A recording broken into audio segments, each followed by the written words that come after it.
Yeah, he has a way with words, man. Okay. He sounds like one hell of a businessman. I'll give him that because he's got all these nations to sign off their wealth in his finances, through the Federal Reserve. Okay, so I'll give him that, man. All right. This is verse 6. And shall not take up all these things a parable against him, and taunting the proverb against him, and say, woe unto him that increaseth that which is not his. So everything that Esau has is literally not his. All the wealth, all the riches, all the money, everything like that, nothing is his. Okay? Goes throughout history, you'll come to find out that through everything he's gotten, it's been through lie. Again, I'm not going to use lie, I'm going to say deception. Okay? Because like a lie is a lie, man. But deception is on a whole, we use the word deception, that's on a whole other level. Like you can mass manipulate, okay? Right? And Esau's a natural born narcissist, man. He can turn it around on you and make it seem like you're the one that did it, you brought it upon yourself, you did, that's literally superpower. That's crazy, man. That's crazy. Right? And a proverb is a saying, okay? So the saying that we're gonna have against it is a testimony of Yahawashi, Sham. Okay, right? So that's when we read Matthews, we're gonna have a testimony against him, right? Because he's gonna get some of the men of the Lord, he's gonna get to lock up, he's gonna get to kill some of them. Well, ultimately, they're still gonna win it. We're still gonna win the victory. Okay, right? Death can swallow it up, right? Especially when you go to new bodies, there's not gonna be no death, man. Okay, there's not gonna be no such thing as death. We'll never experience that again. Man, that's crazy, right? That's what we're shouting for. Okay, not no damn Mercedes Benz, man. That's pettiness. Right? This doesn't say, woe unto him that increaseth that which is not his, how long, and to him that ladeth to himself, which is a thick clay. Okay? So Esau, you basically made your bed. Okay? Right? And that's off, man. Okay? Going around taking everybody's phones, rape, robbing, murdering, deceiving nations. Okay? And that's ultimately, right? That was basically prophecy because that happened because the nations had to be deceived in order to be angry at America. Okay? And that's why they're gonna buck up and fight against Esau. Okay? Right? So yeah, all right, and I believe I don't know if it's confirmed, but you have China and everything. Are you on the phone? No. What's up? Okay. Are you Muslim? No. Are you Christian? No. No, nothing like that. Yeah. Right. So that's what he's at, man. He's basically deceived those nations through them. Okay. Let's see. It says, woe unto him that increases that which is not his. How long? Great. All right. That's you had the prophet Ezra was speaking on that. Okay. That prophet Ezra was basically speaking on. He kept saying how long, Lord, how long? Right? Because man, we're in hell. We're literally in hell, man. Okay. We're literally in hell, and we're the press the most out of these nations, man. All right. This is verse 7. Shall they not rise up suddenly that shall not bite thee, and awake they that not vex thee? And those shall not be the booties unto them. Verse 8, because thou hast spoiled many nations, right? And Esau hasn't just spoiled Israelites. You're just a nuisance in general, okay? He spoiled every single nation upon the earth, all right? And we can back up with the Bible. We can, again, cross-reference with books and everything, okay, right? But it took Esau to get the world, okay? He literally master planned it, like wrote it down, master planned it, okay? So, by default, you're Esau, man. The prophecies fit you. Okay, you can't run away from that. Okay, just how Jake tries to run away from being Jake, you can't run away from it. The prophecies fit you and always will fit you. Okay? It says, because thou hast spoiled the nations, and the raiment of the people shall spoil thee. Okay? Right? So whatever people, right? That's the these again, those small nations, right? The Lord literally said, those small nations shall rise up against thee with shield and buckler. Yeah. Okay? Right? You have countries like the Philippines, they have nuclear capability, like North Korea, those small little nations, man, can literally fight against America, man. Okay, America's army is weak anyways, right? If people say the same thing, America's the strongest army. How are you still the strongest army? We have mass amounts, okay, of big nations like Russia, China, North Korea, even South Korea and North Korea joined forces. Okay, right? You have the Philippines, you have Pakistan, okay, right? You have Russia, okay, Germany, all these nations are joining each other, right? And you have the Middle East over there.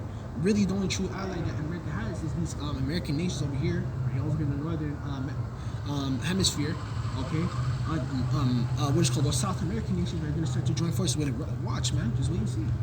Okay, they're going to start to join forces over there, okay, right? Really, all America has is really like Canada, the nation of Israel, okay, over there, okay, because they fund them $1 billion and America funds Israel billions of dollars every year, okay? Basically reparation for what happened to them, okay? right? Which I can break down that too. Okay, those so-called female cats they had over there. They were living lavish, man. They had movie theaters, well-developed schools and all that. Okay, even the old high rabbi Jews will tell you, those so-called Jews, they'll tell you that. Okay, they'll tell you that. There's books on it too, man. Okay, so, right? Because of men's blood and for the violence of the land of the city and all them that dwell therein, right? And what is what's that one? Damn, there's that one scripture. I don't think it's in this segment. Woe to him that got a town by blood. Yeah. Frig. It's Haggai. That's the book of that one's in Haggai. Okay, right? He got a town in blood. Okay, right? Yeah. You can't go into it. You know, it has to be of the will of the Lord, right? You know, and you might bring up, well, what about the Israelites going into the Canaanites? The Canaanites were going off, right? So that was justified. Okay, the Canaanites were going off. All right, they weren't circumcising. Okay, they're doing all manners of witchcraft, the wickedness. Yeah. Okay, the Hamites are doing wickedness. So the Lord told us to go in there. Okay, right? When you read about that story, the Lord told us to go into the Canaanites land. Okay, right? The Canaanites of today are the so-called Africans. Okay, right? It's those Hamites over there. All right. You know, you have our people among them. You know, West Africans, North Africans, but on a general scale, okay, the land of Africa. Okay, those are Canaanites, aka Hamites. Okay, they're Hamites. Okay, they're not our people, man. All right. Verse 9, woe to him that covereth in evil contentiousness to his house, that he may set his nest on high. Alright, let's go Obadiah. Man. Right? I thought we were going to talk about faith today, but we're clearly going on Esau. Okay? Alright.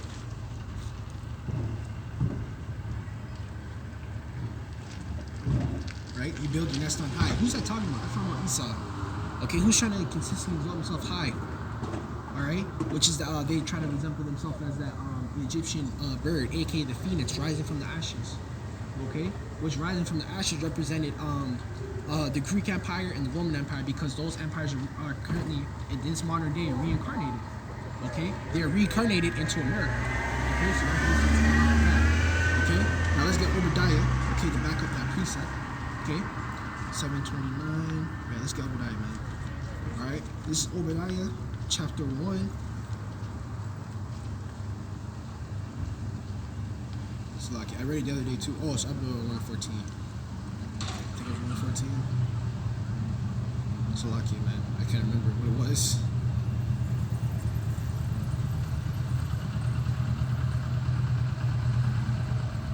We'll read the whole thing, okay? Obadiah chapter 1 verse 1. The vision of Obadiah. That's it. Again, the word vision that we're talking about, okay? Vision of Obadiah. So he's seen this vision of Esau, okay, aka the so-called white man and white nation, okay? Thus saith the Lord God concerning Edom, we have heard the rumor of the Lord, and the ambassador is sent among the heathen. Arise ye and let them rise against her in battle, okay? Which would be Babylon, okay? All right? We're ultimately, right, these nations were going to rise against Babylon, but they're going to join forces because Yahawashi is going to come back in the midst of that battle, okay? Behold, I have made thee among the heathen, though are greatly despised. Okay, who's greatly despised? You Israelites. Okay, the Lord literally said He'll left you in few in number. Okay, read the curses. Deuteronomy in the 28th chapter. All right, verse 3. The pride of thine heart hath deceived thee. Right, that word heart goes into Hebrew lad, which means mind. So your heart is your mind. Okay, Esau's mindset is so prideful. Okay, that it's deceived him. Okay, it has deceived him. All right. Oh yeah, I got the nations. Right. All this, right? That's why the elites are so prideful, man. Right? They really think they can beat Yahawashi when he comes back. Right? I have all the military might. I have all the nations of subjection. I took all their gold. I took this. I took that. And most importantly, I put the Israelites in slavery. I took down the. That's what they think. Okay? That's what they think. All right? So that's basically what's going on with that. It says, those that dwell in the cliffs of the rocks, whose habitation is high. Okay? Who's known in history for dwelling in the caves of the rocks? You put the puzzle together. Alright? Right? It says, whose habitation is high, thus that saith in his heart, aka his mind, right? Who shall bring me down into the ground? Right? That's how prideful he is. Like that's why Esau's so prideful against every nation. It's like, man, you got nothing on me, man. I'll shoot you and still get away. That's what Esau really thinks. right? I'll kill in this land and I'll kill. And Esau even goes over to their land, mass murders, bombs them. Okay, comes back over here and acts like he's a hero. What are you a hero for? Right? I watched this one video. It was like last week, right? I think it was a troop in Afghanistan. He's like, yeah, we're here for your safety, and we have to come over here to protect you, right? And by protecting you, we protect ourselves. Like, what the hell do you even mean by that? You know? So what does Esau really mean by me protecting you and protecting myself? You know? What he really means, okay, right? What Esau really means by that, okay, is that he, okay, right? What Esau really means by that is that he is gonna look, you know, he's gonna be controlling you, right? So that you won't rise up against him, right? Because if Esau has everything in subjection, who's gonna be up there to rise up against him? Nobody. Alright? So let's keep going. It says, whose habitation is high, thus saith his heart, who shall bring it down to the ground? Verse 4, thou shalt exalt thyself as an eagle. There you go. Right? There goes that eagle, right? You know? Also known as eagle, okay? And also present yourself as a phoenix, rise from the ashes. Okay?